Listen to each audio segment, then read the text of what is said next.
Will the Phillies and White Sox lock in a trade for Garrett Crochet, Luis Robert Jr., and Alec Bohm? Who will replace Alec Bohm? Will it be Alex Bregman? Will it be Willy Adames? So many questions to talk about, plus 5 teams that have offered Juan Soto. All that and more coming up today on PHLY Phillies podcast.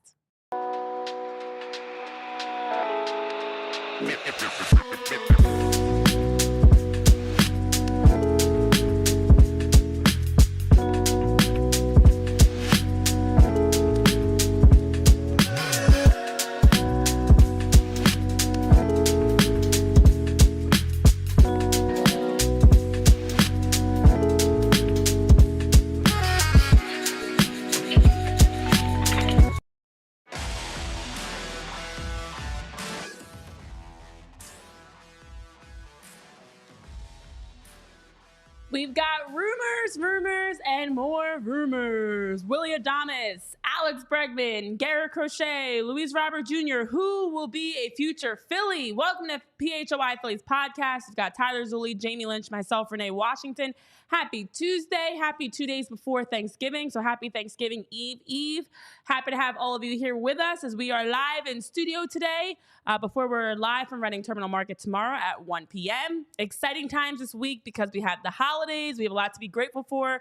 And one thing we can be grateful for are some of these stirred up rumors. As the hot stove is heating up, so are some of the rumors around the Phillies. So we're going to get into the updates of the most recent names that have been connected to the Phillies. Plus, Juan Soto's got some updates around offers have been made. Guess who made an offer and guess who did not? And then we have some other updates around the league going on and expectations for 2025, because as we are getting 2 days away from Thanksgiving, which means we are about 4 weeks away from Christmas, which means we're about 5 weeks away from 2025. It's time to start looking ahead even more.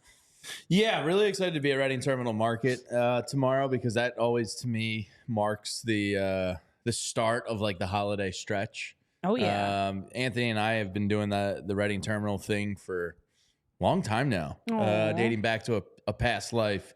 So to me, that's like my new, start line of the holidays. So really looking forward to being there tomorrow. Hopefully some people are able to stop on out and, grab a beer at Molly Malloy's, maybe grab that pie or cheese for your family if you waited to the last minute. So looking forward to being there tomorrow for sure. Yeah, it'll be fun. It's a great way to ring in. Well, we are already into the holiday season, guys. We discussed this. When it was Halloween is when the holiday season started. No, it was. No, it was. Yes, it was. Yes, it was, actually. Because then it's a third of the year. And you're talking about a season. Yeah, we're talking about from like November 1st all the way to like January 15th. It's holiday season. No. Because it starts tomorrow. No. For you college kids, it's the biggest drinking day of the year. I know. Back in the my prime, that was my big day to go out. I used to love living in the city because everybody would go home. And the city would be nice and like quiet on Wednesday night. I know. What a time. Yeah. No, it is the holiday season officially. Starting tomorrow, yeah. We have already started. We have tomorrow, yeah, it starts. Yeah. So I got the official numbers. 2 days till Thanksgiving, 29 days till Christmas, which makes 36 days until 2025. And let me add that in there, because when do you leave? December 15th?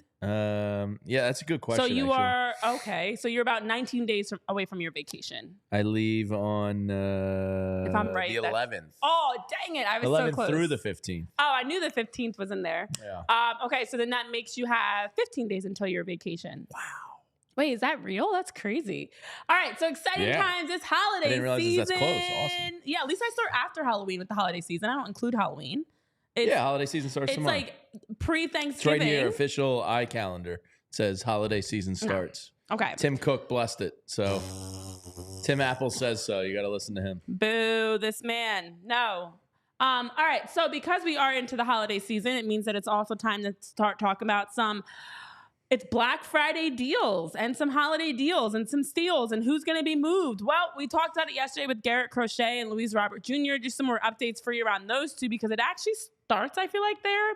What could possibly happen for the Phillies this offseason is exciting to me. Like, the more I conceptualize what these moves mean and how it'll all come together, could be some exciting times, guys. So I threw out on our Discord today, over or under on amount of trades this offseason. Because the more and more I start to I think Garrett Crochet is a Philly. I've said that before. That's going to be one trade. So and then if you think about like if you have to replace Bohm in the free agent market. Is that another trade? So I set the over-under in our Discord at 3.5 off-season trades. And by off-season trades, I mean 40-man roster moves. Yeah, like guys that are going to be everyday players. Trades yeah, we're not. So over under 3.5 trades, because I think it's going to get a little active. So here's my prediction, because the Phillies have not the eye issue again. I know, Tyler, the eye issue it's followed me. So we talked about yesterday while you were scratching your eye, as Bob Nightingale reported from USA Today, around the Phillies having extensive talks with the Chicago White Sox. The latest that we have heard is Alec Bohm and Justin Crawford offered in a deal for Garrett Crochet. Initially, last week, actually, we talked about it. Andrew Painter was also included as someone that the White Sox asked for. Hey, listen, if I'm them, I'm asking for everybody possible too. But of course, the Phillies were saying no, they don't want to move on. They don't want to move Andrew Painter. So if Andrew Painter, originally that was like a point of contention, that if Andrew Painter was not included in the deal, the White Sox would not be interested. But fast forward to this week, and as Bob Nightingale reported, Justin Crawford and Alec Bohm might be a start as enough of a deal for Garrett Crochet. And on top of that, we have been hearing, as we talk about the favorites, the Phillies possibly being the favorites. As John Heyman has reported, the Orioles, Red Sox, Dodgers, and Phillies are teams interested in Garrett Crochet. It does feel... Heyman was reporting, I should say, that the Orioles and Red Sox are in a prime position to strike a deal because of their position player talent that Chicago is likely seeking in return. But we know with the Phillies in the mix, that does get exciting. So we added another layer to it yesterday of, should you actually also go after Luis Robert Jr.? The White Sox are trying to get younger. They want to get prospects. They want to load up on as many young, talented players as they can. So if you are able, in my opinion, I think the first move I'd love to see from the Phillies is it's Alec Bohm, Justin Crawford. I'm sorry to send Alec Bohm to the White Sox after being with the Phillies. That's so miserable. And Justin Crawford as well. So sorry to have to do that to you. But in return, you get a Garrett Crochet, Luis Robert. Of course, you'd have to add more prospects into the mix. Obviously, you're not going to just get a 2-for-2 deal. But with that, you would get a Luis Robert Jr. who has the potential to be a great center fielder for you if he can stay healthy. We know last year he missed more than 2 months in the season. He was dealing with an MCL sprain. He was dealing with a wrist sprain. He had a number of different injuries, as well as a cold that he dealt with in 2022. So the last few seasons, he's been very injury plagued. And that, of course, was an issue for him in 2024 as well. So last 3 seasons, I guess you can say. So for Robert, the issue is that what they're asking for. I mean, financially, his contract will pay him $15 million next year.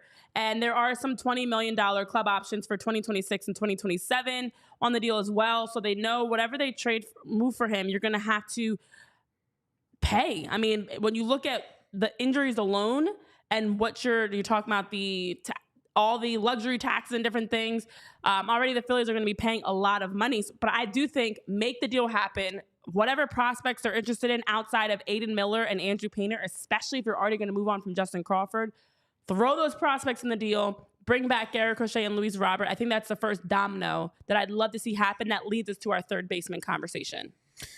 Yeah. Luis Robert is a gambler's move. It is. He's got, what is it? Since 2021, he's had 6 different, prolonged IL stints. Yeah. He's not somebody that goes down with, like a random freak like broken bone or a pulled hamstring or something. That he's had 2 hip flexor injuries, an MCL sprain, a viral infection that knocked him out that led to blurred vision. He appears injury prone. That being said, the White Sox, according to the rumor mill out there, are not giving him away cheap. They don't believe he's at an all-time low because of what you mentioned. It's just the 1-year, $15 million option. I'm beginning to think it's not going to happen. Not that I didn't think it was that realistic. I think it's just going to be Crochet if they do make a deal with the White Sox. It's tantalizing though. If he is healthy, he barrels the ball a ton. He can put the ball over the wall. According to some things I was reading on him, his defensive range was fine last year and actually good. And he started hitting high, career high-ish numbers and speed in terms of on the field and on the base pass. Apparently, some real errant throws last year, excuse me, affected his defensive rating and numbers. So I was not expecting the White Sox to give him away, but I was hoping maybe he was cheapened enough. It feels like the White Sox are kind of dug in because ultimately their payroll is kind of nothing. I think it's around 70 million, and I think it was around 125 or 140 last year. So they're already like experiencing, huge savings. So I don't think they're just gonna like give them away. For sure.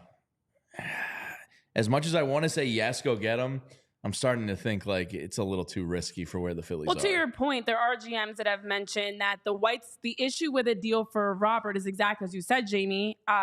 And they recorded one anonymous GM was saying, you've got to hope he finally stays healthy and can be the player everyone envisioned all along. But the White Sox are acting like he's some big star center fielder and are asking for your top prospects. So the main reason I say take a gamble on him I know we talked about Mike Trout yesterday. I'd 1,000% rather take a gamble on Luis Robert Jr. than Mike Trout. So would I. Yeah. And I think you can obviously get him for significantly less. And you do also, if you can make this move happen, I don't know if you're able to keep a Johan Rojas. Obviously, you'd be losing a Justin Crawford, who is a future center fielder for you. But if you're able to keep a Johan Rojas as that piece that if Luis Robert Jr. gets injured, you have a great center fielder, or Brandon Marsh, of course. You have options there as well. And I think it would at least allow for you to upgrade offensively in that area. Not to mention, I do feel like getting him out of the mess of Chicago White Sox and with the Phillies could give him that. Again, I'm not saying it magically erases all of your injuries, but it does give you a better appreciation. You're excited to show up to work every day. There were plays I saw last year, including those errant throws, that I was like, he just doesn't want to be there anymore. Like, he looked, and rightfully so, you're on the worst team in baseball.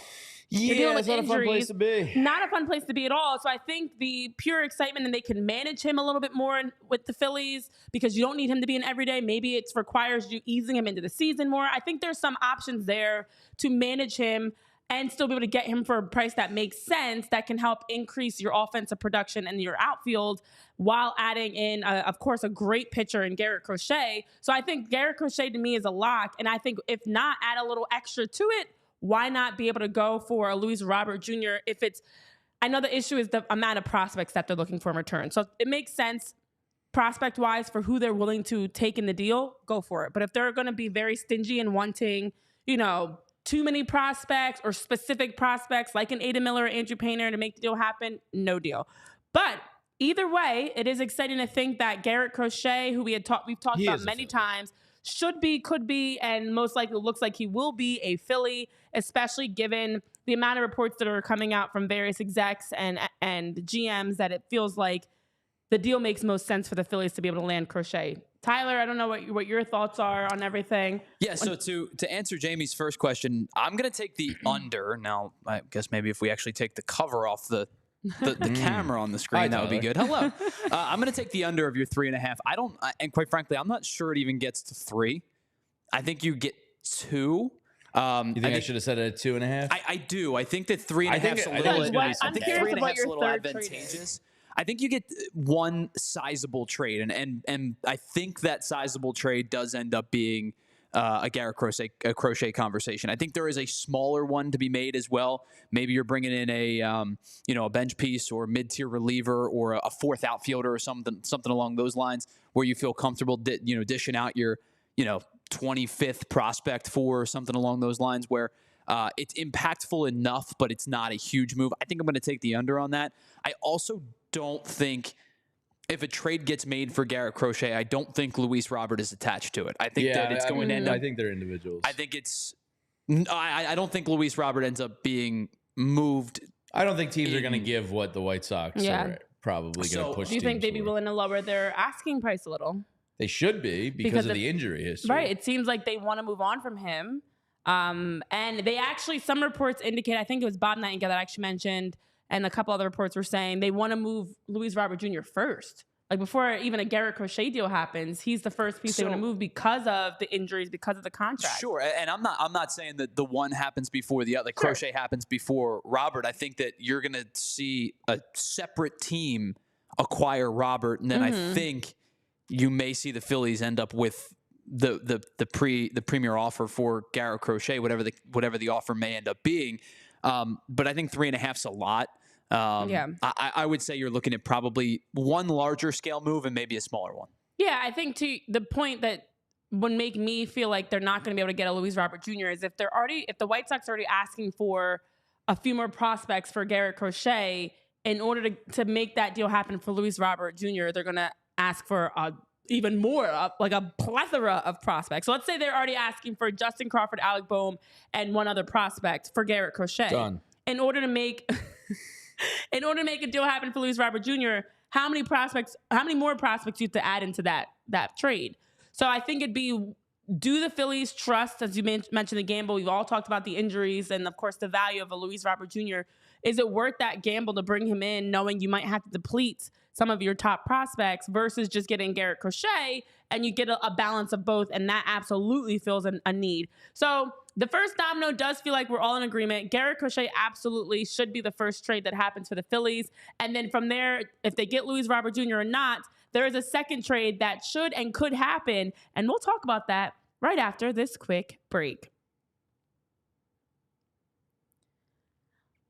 All right, this holiday season, as you're planning for hosting and entertaining, you want to make sure that your house is ready. And what great way to get your house ready than with some beautiful flooring and carpeting. And you can get it professionally and quickly installed with our friends over at Empire Today. That's right, with Empire Today, you get convenience of shopping at home. You can find the right products for your needs, and you get quick and professional installation as well as a price match guarantee. We all know the long positive reputation and history of Empire Today, from the jingle to the great work they do to the tremendous types of flooring that they provide you. And with Empire Today, they know it can be overwhelming. When you're looking at all the different options, there's hundreds of different options for which flooring makes sense. When you look at a hardwood floor, there are so many different types of hardwoods and hues and colors and different planking and different things like that. Carpets have different textures, different thickness, different shades, different colors. There are so many options for whichever type of flooring you're looking to get. So with Empire Today, they want to make sure to help you feel less overwhelmed in that process. They want to provide you with the support. They've got the trusted advisors that can give you guidance and advice on which flooring makes sense. Plus, they have the virtual floor designer as a great way to shop from home.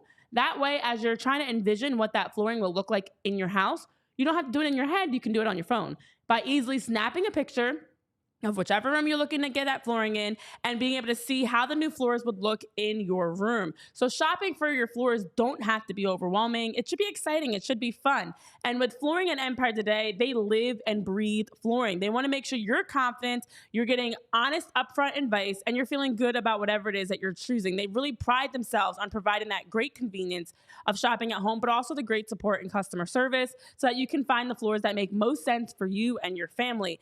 And they also have their own warranties. So if an issue does arise, you can just call Empire. They will service all the warranties themselves, and you won't have to track down a manufacturer's phone number or anything like that. So if you are interested, you can actually schedule a free in-home estimate today. That's right. All listeners get a free in-home estimate. Plus, you can receive a $350 off discount when you use the promo code PHLY. Restrictions do apply, and you can check out empiretoday.com/PHLY for more details. And it's the holidays, and friends and family are going to be around. So what should you have in the fridge waiting for them? The original light beer since 1975, of course, Miller Lite. And to this day, it's still the best one. And look, we're all going to need some extra room for the stuffing, the cranberry sauce, the turkey, the gravy, the green beans, the yams, all of it. So get yourself that less filling beer with only 95 calories. Miller Lite, the original since 1975. And to this day, it's still the best one because a lot has changed since 1975. But the delicious taste of Miller Lite has not. It's a perfect accompaniment, whether you're down at the Eagles tailgate, at the holiday dinner table, or just hanging out with some friends and family. The original since 1975, and you don't have to choose what's best. Miller Lite has great taste and is less filling. Tastes like Miller time. To get Miller Lite delivered right to your door, head to MillerLite.com/PHLY Phillies, or you can find it pretty much anywhere that sells beer. Celebrate responsibly. Miller Brewing Company, Milwaukee, Wisconsin. 96 calories per 12 ounces, fewer calories and carbs than regular premium beer. Did you say perfidy again? No. It was close. It was not perfidy. It was a momentary seizure of my tongue. Ew. Well, as we are getting ready to prepare for greens, beans, potatoes, tomatoes, lambs, reds.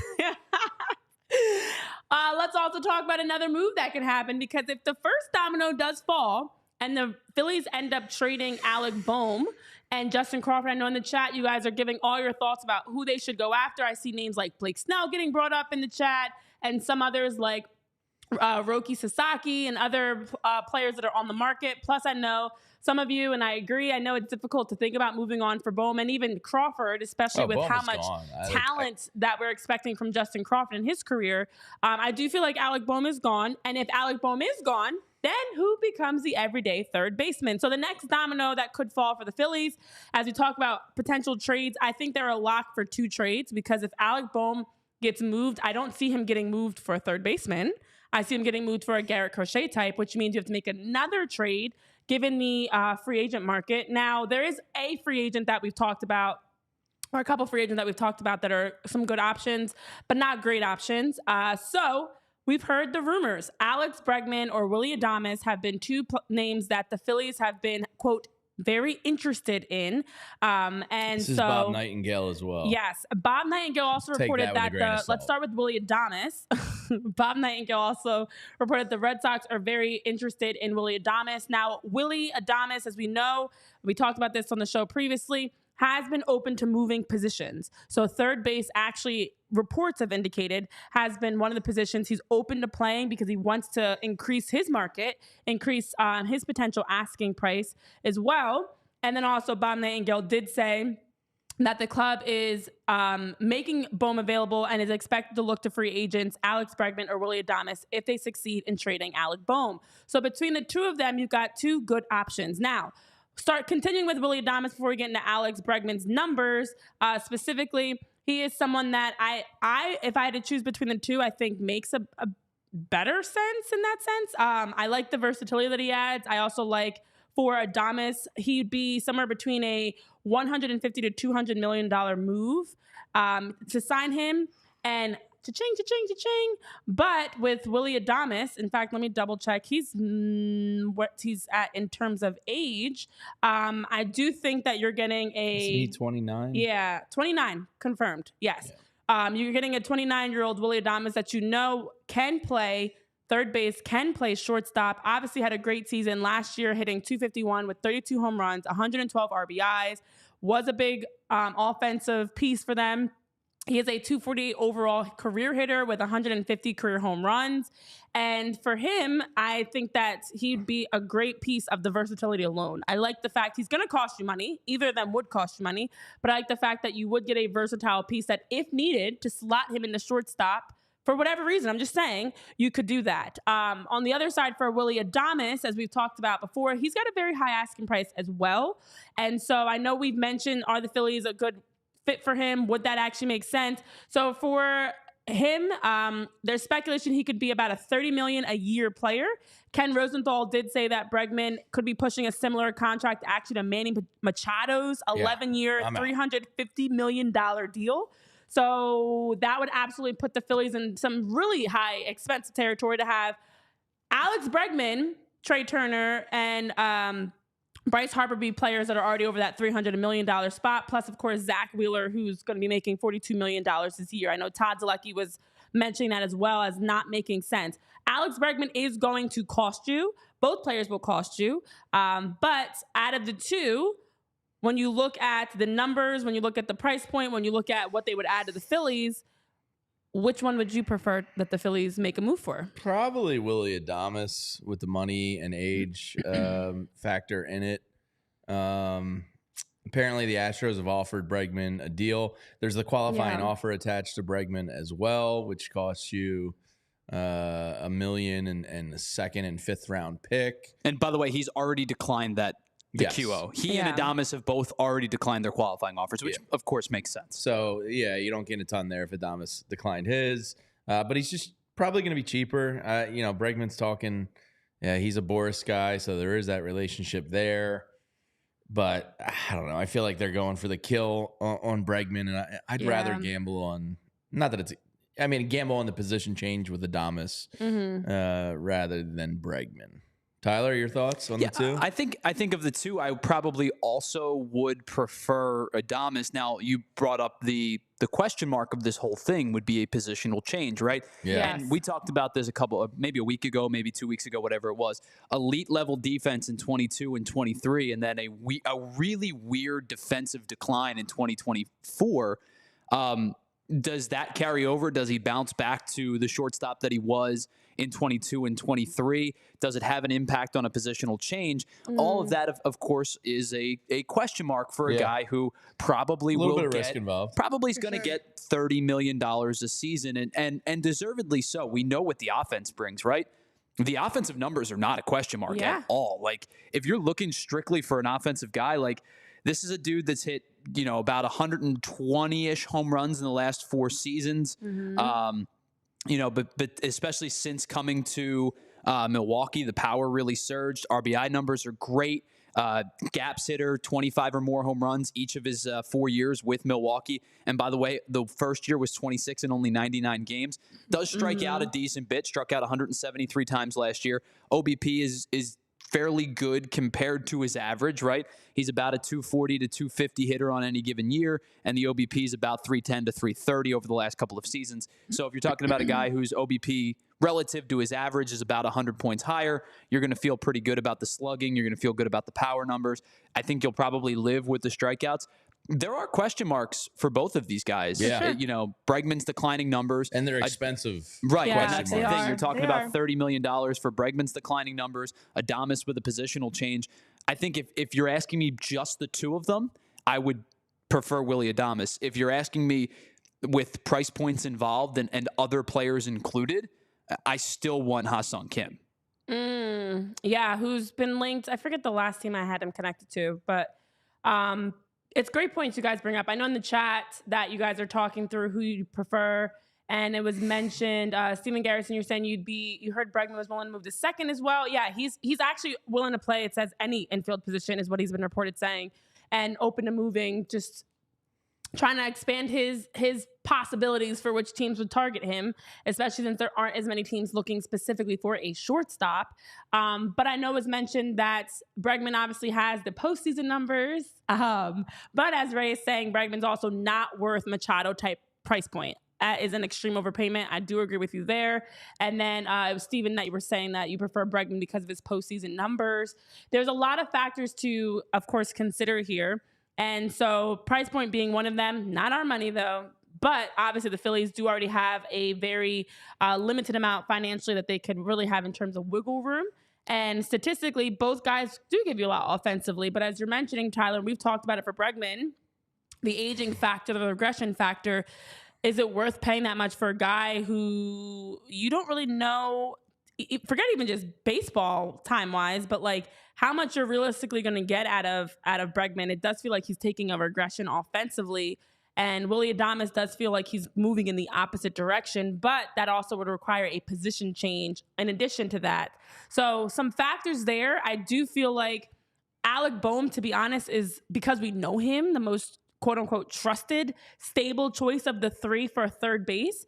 But I would rather move on from Alec Bohm to bring in a Willy Adames who you know you're still going to get great offensive numbers from, even if he is slotted to third base, and that allows you to bring in a Garrett Crochet. I'm all for that move. So I do think, ultimately what you're going to have to do is whoever's at third base is going to be a bit of a gamble, but in order to open up this opportunity to bring in a Garrett Crochet type of a player, you would have to move on from Alec Bohm, since he is one of the most valuable pieces that the Phillies have in terms of trade pieces. So again, MLB trade rumors did predict Bregman for $182 million and Adames for $160 million over 6 years, both for an average AAV of about $26 to $27 million. But as mentioned before, Bregman is anticipated to look for more of that Manny Machado type of a contract. So yeah, and the Crochet thing that's interesting, if it is like two moves involved with it. Crochet's cheap for 2 years, but you have to think he's gonna want an extension, and I wonder how much they kind of force that discussion, because remember last year, now granted it's with the White Sox and a trash loser organization, but there was talks about him going on a pitch count and not pitching the end of the year. And if he got moved, he didn't want to pitch in the playoffs without an extension. So he's a guy that had Tommy John, and I understand why they want to take advantage of the great season he had, but I do wonder how much that comes into effect with the trade discussion. That is a great point. I mean, already the Phillies are projected to have a payroll of about $263 million next year, which is $15 million higher than they had this past season before they even make any moves. And so their $282 million competitive balance tax number is already projected to be above the third tier of penalization. So as a overall bigger picture, it's a lot of money being spent, but the reality is when you look at the offers that are being put out there for the Juan Sotos and even Roki Sasaki, and we talked about obviously Shohei Ohtani's numbers last year, like financially the league is in a space now where it doesn't matter with any sort of payroll, competitive balance tax, luxury tax, whatever threshold, because teams are just paying. And in order to win a title, in order to keep up with the Joneses, so to speak, you're going to have to spend big money. So we do have to get into some of those offers and some other updates. But first, we'll take care of some more business, guys, with our friends at PHLY here. And I just missed the sweet odds boost that Bet365 had for the good people on Sunday. I had the under. Idiot. But you can find out why. It's never ordinary at Bet365. Download the Bet365 app and enter code PHLY365 at sign up for new users. You can get $150 in bonus bets when you enter code PHLY365. Deposit $10, make a $5 wager, and you'll find out why there's 90 million users worldwide. And they stream over 780,000 events every single year. And they basically pioneered live in-game betting. They're the best at it. They have the widest market. And you can apply that $150 in bonus bets to spreads, totals, player props, futures, and more. And one of the other great offers that Bet365 gives you is the best early payout offer in sports betting. Whether it's hockey, basketball, football, or baseball, when you hit the criteria of the league, you'll get cashed out right on the spot. And every day they power up the odds on hundreds of boosts to give you a chance to win more than over 10,000 boosts every single month. They boost specific markets like ours here in Philly. Keep your eyes peeled for the PHLY custom boosts. So download the Bet365 app. Use code PHLY365 when you sign up and get $150 in bonus bets when you bet just $5. Whatever the moment, it's never ordinary at Bet365. Must be 21 or older and physically located in PA. If you or someone you know has a gambling problem and wants help, you can call or text 1-800-GAMBLER. All right, well, this time of year, as you get ready to sink your teeth and be able to enjoy some delicious beans, greens, potatoes, tomatoes, you want to make sure you're healthy while you do it with our friends over at Rite Aid, and they've got you covered to protect you and your family, whether it's getting their over-the-counter medication or their allergy medicine, or even being able to take advantage of the convenience of getting your vaccines at Rite Aid the same day. You could go in today and get your vaccine for COVID-19, flu, pneumonia, because it's difficult when you're trying to figure out which vaccines you need, trying to schedule appointments. It's a lot to deal with, and Rite Aid simplifies all of that for you because you can protect you and your family from, let's say, pneumonia, for example. Because according to the CDC, they've actually lowered the age recommendation to now 50 and older are eligible for the pneumonia vaccine and recommended for it, because millions are getting pneumonia every year. And their symptoms, the level of the respiratory illness that they're affected by varies from mild to severe.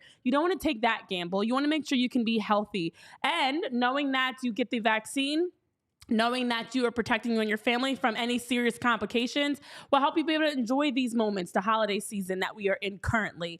The flu vaccine is the same thing, with the CDC recommending that everyone gets it each year as the flu vaccine, and your body continues to change, the flu continues to change, and they want to make sure that you are always staying ahead and not behind, being proactive. So you can do that with our friends over at Rite Aid. So getting vaccinated is easy. You can just walk into your local Rite Aid or schedule online at riteaid.com. And if you're unsure of which vaccines you need, don't worry. Rite Aid has the trusted experienced pharmacist that can give you personal recommendations. So again, stop by your local Rite Aid today. Take advantage of any of their over-the-counter medications, allergy medications, their vaccines for pneumonia, flu, COVID-19, and others, plus all the other things they conveniently have with our friends over at Rite Aid.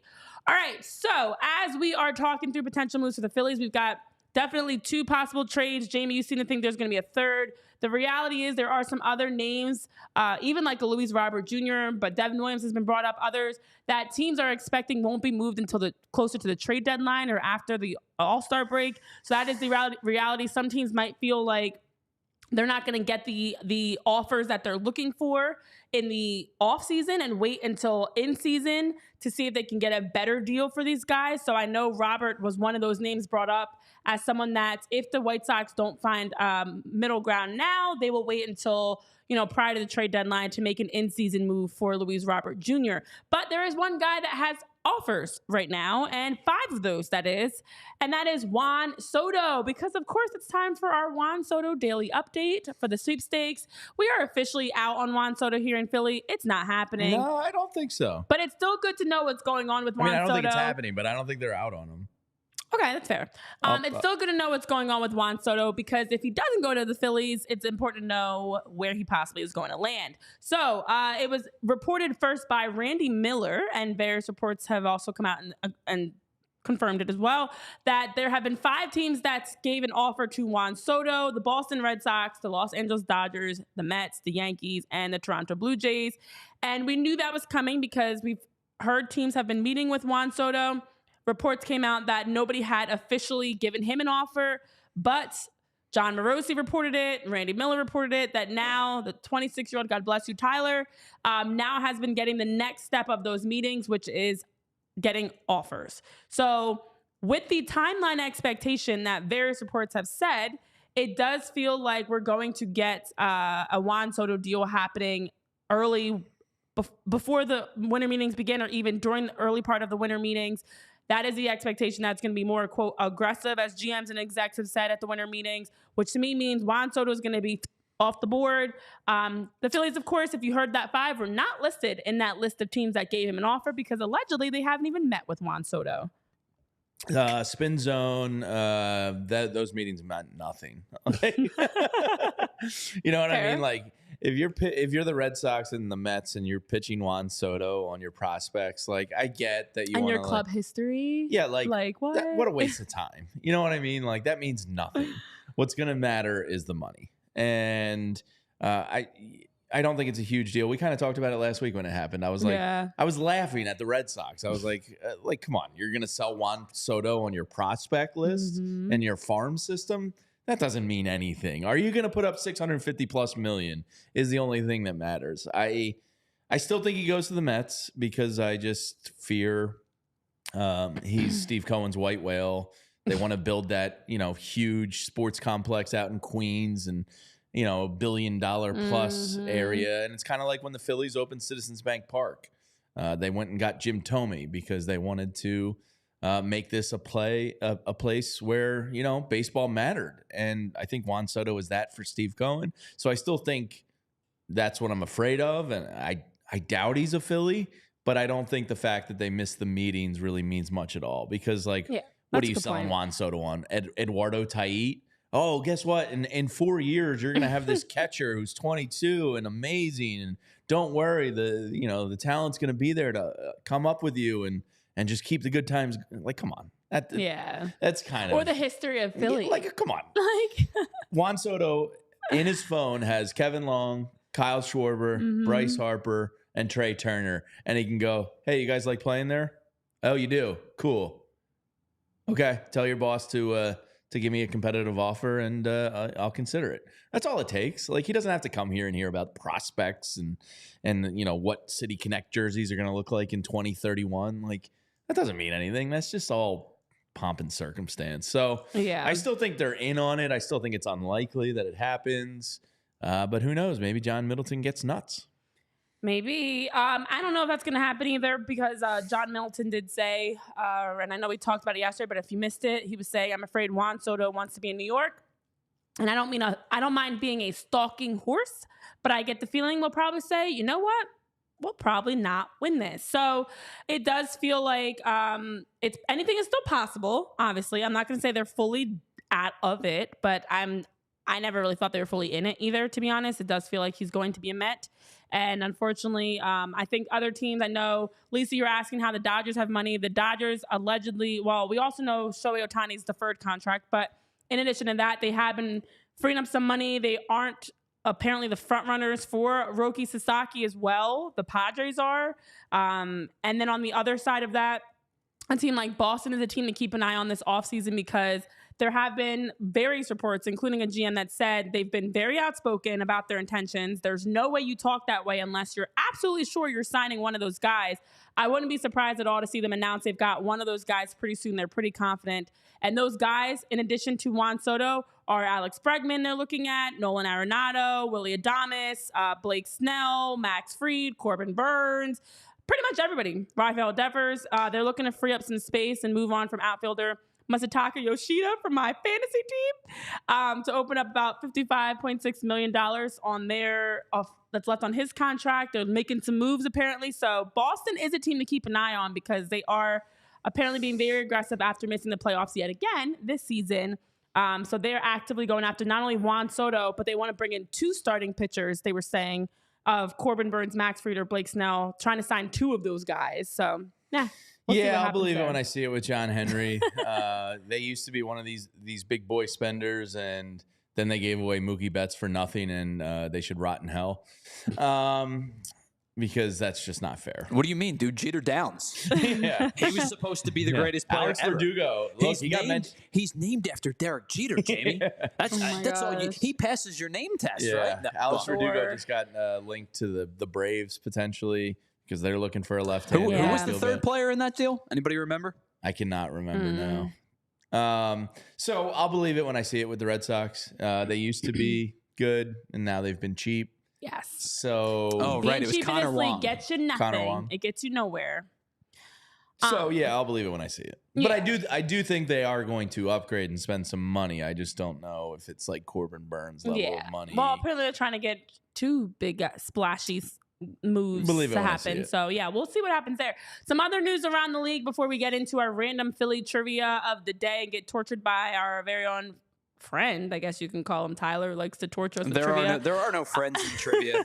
I know I mentioned Sasaki a couple times, and you guys have been talking about the Phillies going after. I know Pat Ryan, you said the Phillies need to get a Chinese player and break down that barrier. Various people have mentioned in chat about going after some of the Japanese talent that are on the either free agency market or possible trade pieces. But some updates on Sasaki, as we already heard, he was not going to be signed until January of 2025.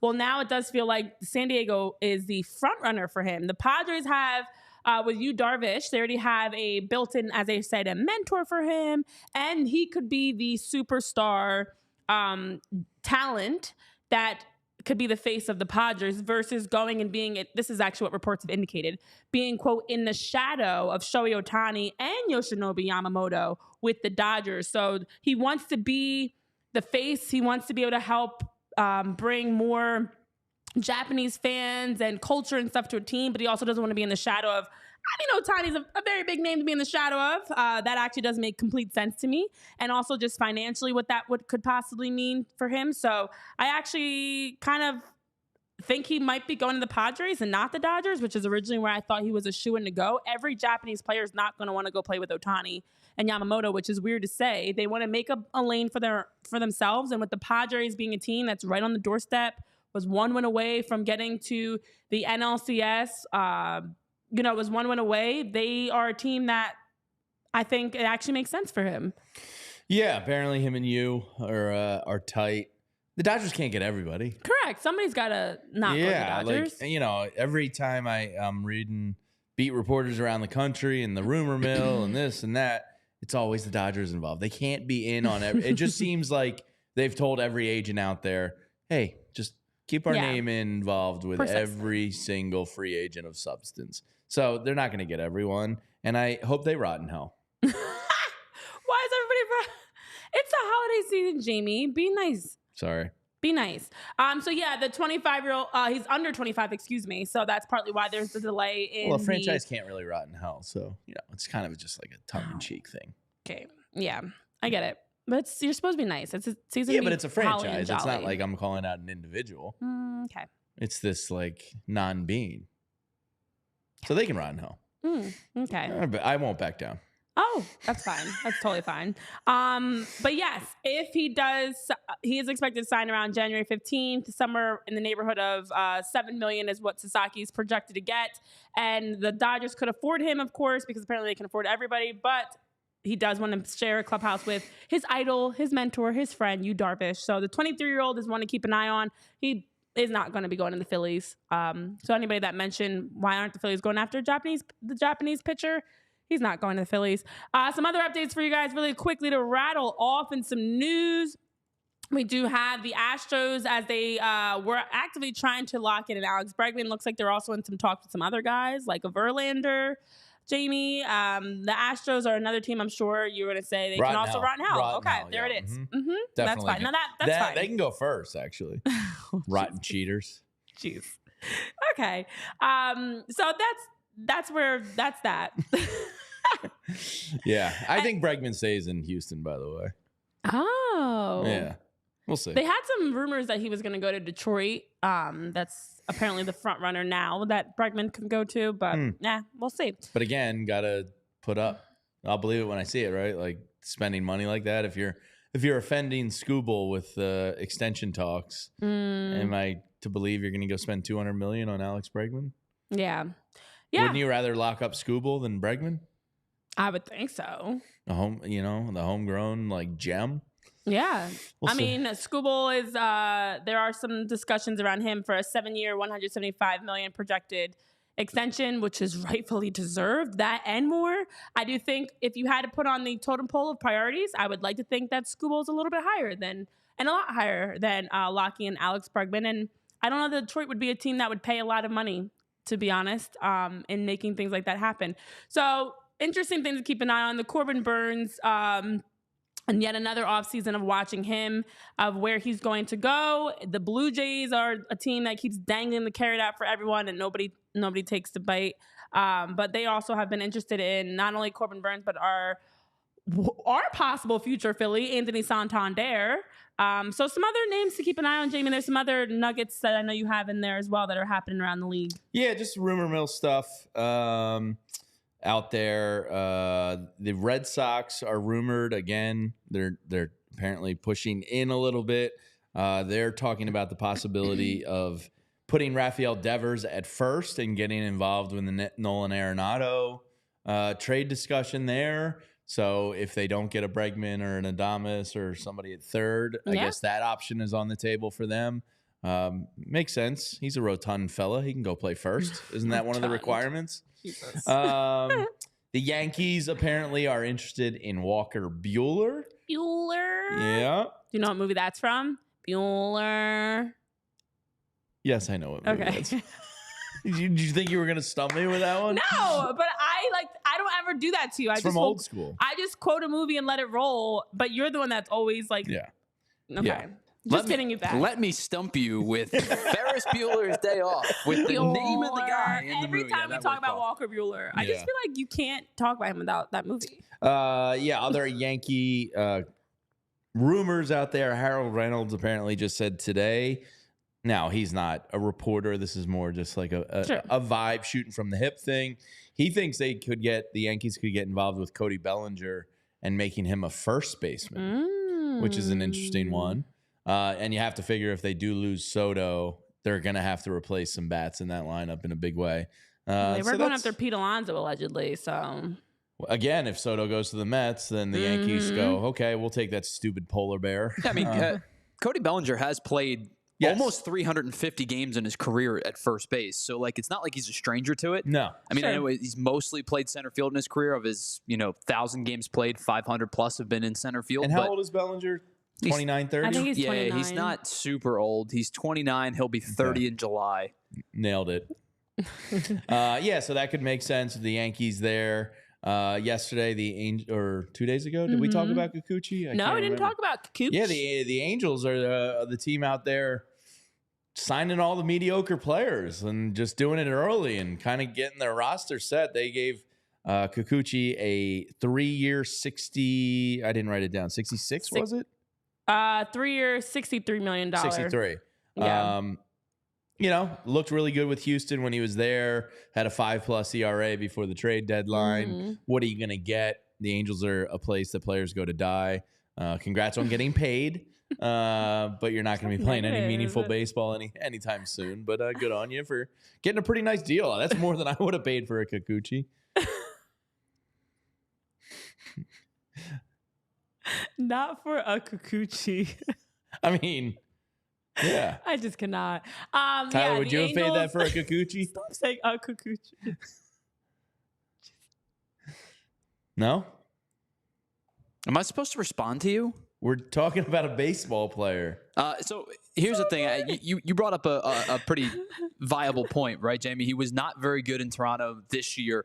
Was very good last year. Posted a 3.80 ERA. Was good in Houston in his 10 starts. I think that he probably could have gotten that type of offer from a more viable team. Maybe. I think he was probably going to get about 18 to 22-ish million a year. I mean, when you think Taijuan Walker did, I guess that makes sense. This is going to be an overinflated pitching market. I texted you guys the other day, and I firmly believe this. Like, we live in a world where Nick Pivetta is probably going to get about $25 million a year. He declined his qualifying offer. I'm surprised he got a qualifying offer, but he declined his qualifying offer. He and his team expect to make more than that on a year-to-year basis, or at least get up to a sizable number on probably a 3 to 5 year deal. I think Kikuchi probably could have gotten somewhere in that $20 million range from a more viable team than the Angels. Would you have wanted to pay that for him though? Not for the Phillies, no, but I think a team that's looking for pitching, sure. Yeah, I think a Detroit could have considered to, make him a 3, right? They're looking to spend a little bit more money than they normally did after their playoff run this year. There's some teams that I think could have slotted a guy like that into the middle of their rotation, or maybe even into the 2-3 spot in their rotation, and maybe overpaid a little bit, but with the expectation of a return on investment in some point. Yeah. I'm surprised that he this quickly signed with a bad team. Like, if they would have given him $85 million for 3 years, I'm like, okay, I get it. You're getting your money, right? But I think he could have gotten 18 to 20 from a better team than the Angels over a 3-year period. Yeah, it is interesting. But we did see Kikuchi get that 3-year deal. And then also we saw the trade did happen over the weekend, actually, between the Cincinnati Reds and Kansas City Royals. We had talked last week about Alec Bohm being considered in that trade as maybe a 3-team deal, but it looks like they didn't need the Phillies because the Reds and Royals made a deal of their own. We had talked about Jonathan India being traded for outfielders Joey Weimer and pitcher Brady Singer in that deal. And so Castellanos and him were like the deal is done. The marketed future of the Reds there for a little bit. And now they're both elsewhere. Cincinnati. But interestingly enough, I know we've got our LA sports fan BC in the chat talk about Soto to LA, and I agree with you, Ray. Like, I don't know, BC, you're always here. I love that you're supporting. I love that you're all supporting. Hit that thumbs up button while you're supporting, and now support us as we need some help here, because we're going to get into it is time as we wrap up the show to get into the Tyler Zulli torture chamber of Guess That Random Philly. So let's hope all brains on deck. Pat, Steven, BC, K-Red, Lisa, everybody that's tuned in. Let's see who can help us, because it's time, Tyler. Who do we have today? Did your dad? Yeah, let's ask the question. It's not if he get it. It's how many guesses did he get When did your dad get this correct? I want to ask you guys a question. Is it fair to give the points to somebody that said, is it that guy who, and explained the right person, but never actually gave me the name? Do you get points your for dad did? Yeah. I mean, that's right. So he knew it was. He knew the player, but he didn't get the name. In all 4 hints? 3 of them. Oh, good Lord. Oh, boy. We're doomed. All right, let's bring it on. Do you give him credit? Yeah. Kinda. Half credit? If he fully described them like correctly to a T, yeah. Half credit. I would do it. I'm nicer than you guys, so. All right, you ready? Sure. Yeah, hit us. All right. First clue is that this random Philly of the day was the Angels' 3rd round pick in 2003. Look at that silhouette. That looks like a. Is he leaning to the right? That looks like a jilted it? pitcher walking off the mound. Lean with it. He just went through some stuff and he's walking off. Yeah, like it's very like dang it. Yeah, I messed up. And it looks like a little bit of long hair there in the back. I do see some hair. Yeah. I do see some hair. I do feel like is this a big body? Or is this just the way that he's like got his shoulders slumped and he's disappointed? 2003 Angels 3rd. I just like to go based off the silhouette. So that means he's probably in the league by Lisa, it is technically cheating if you Google, but it's 1,000,000% cheating if you Google. So like Renee the other day, you literally Googled a roster. Absolutely cheating. Well, I needed help for names. It didn't actually help me at all. That's the whole point of cheating. If you don't know the name, you don't know the name. I would guess he's in the majors by 2007. So man. Did he come up with the Angels or did he get traded beforehand? I got no real guess right now. Well, again, remember, you guys might as well put a guess out, right? I don't even know who to guess. 3rd round pick in 2003. Greg Dobbs. Even though I think the pitcher's It is not Greg Dobbs. All right, next hint. Yeah, move along. Well, hold on. We will in a second. There we go. Player to be named later in trade for Scott Kazmir. I wanted Scott Kazmir bad back in the day. Wow, PTBNL. All right, so Kazmir was probably traded from Tampa to somewhere. All right, definitely got some guesses in the chat. And yes, K-Red, there is some lettuce there. You're going with, you said you're going to keep guessing Randy Wolf until it's him. Ray Schumacher saying Vance Worley. I think that's too early for Worley. Maybe not. I'm going to fire from the hip. Would you like to have a little bit more inflection in that guess? I think that's too early. 2003 draft is too early for Worley, I think. Right? I actually think I know who it is. Well, then guess. Well, you're Googling. Oh, come on. This isn't even fun if you're going to cheat. I'm not cheating. Don't see any glasses, though. Yeah, Now you know who it is because you looked up the 2003 Angels draft. I didn't expect to find it so easily. I didn't look up the draft. It's not a hard thing to find. We're done with this game. If we're going to actively cheat, we're not playing anymore. Tyler, don't be a negative, Nathan. I didn't look up the 3rd round draft. I was looking up rosters. I can't remember a Scott Kazmir trade. All right, hit me with the third one. I was looking up. Since somebody already appeared at positions. 8 positions during his Phillies tenure. In the Phillies tenure. So Stephen Garrison saying Sean Rodriguez. I hated Sean Rodriguez for his. He did have the lettuce. What was the comment he made that incensed me? Oh, he called the fans privileged. And I was like, you are here for a cup of freaking coffee. Who are you to call us privileged? Sean Rodriguez, rat. He was a super utility man. 8 positions. That's a lot of positions. That's pretty much everything except catcher. Yeah. And probably pitched. So Lisa said, I know, but I cheated. Don't tell my students. I would say that's all 3 outfield positions. Probably. Oh, man. Who could have played? Ray saying Wilson Valdez. So these hints are kind of well. Sean Rodriguez was with the Rays. Maybe that's involved with the Kazmir. I mean, we'll guess it on behalf of the chat here. That's all we got right now. There are a lot of people that are co-signing on Sean Rodriguez. Really? But also, I did see that. But I kind of want to see the 4th hint because I don't know. Wait. Let's start. Wilson Valdez, Sean Rodriguez. Who was the earlier one? That Worley? Wait, if you already know, you can't contribute any longer. I don't know. No, I just think I know. Hit us with the 4th hint. But I'm like nervous to say mine because I don't want to be. Tyler's gonna kill me. Well, you cheated. I didn't cheat. Yeah, I mean, like. Tyler, I did not cheat. All right, we can finish this out. Here's your 4th hint. Give me the 4th hint. Yeah. Called entitled. It is Sean Rodriguez. Sean Rodriguez was who I was going to guess. Because you Googled it. That's funny that I was bitching about the entitled comment before the fourth comment. That's why I said to you guys, is it fair that do we give credit to my dad? Because he was basically like, his answer was the dude who called the fans out. Yeah. So your dad, we don't need to know. You know what's funny? I think his wife might have DM'd me when I went on a tirade on the radio. Really? I believe that happened. What? I think his wife slid in my DMs to yell at me. Giselle Rodriguez? I can't. I mean, yell at me. Yeah, she yelled at me because I went off. I like that was the maddest I ever was on sports radio.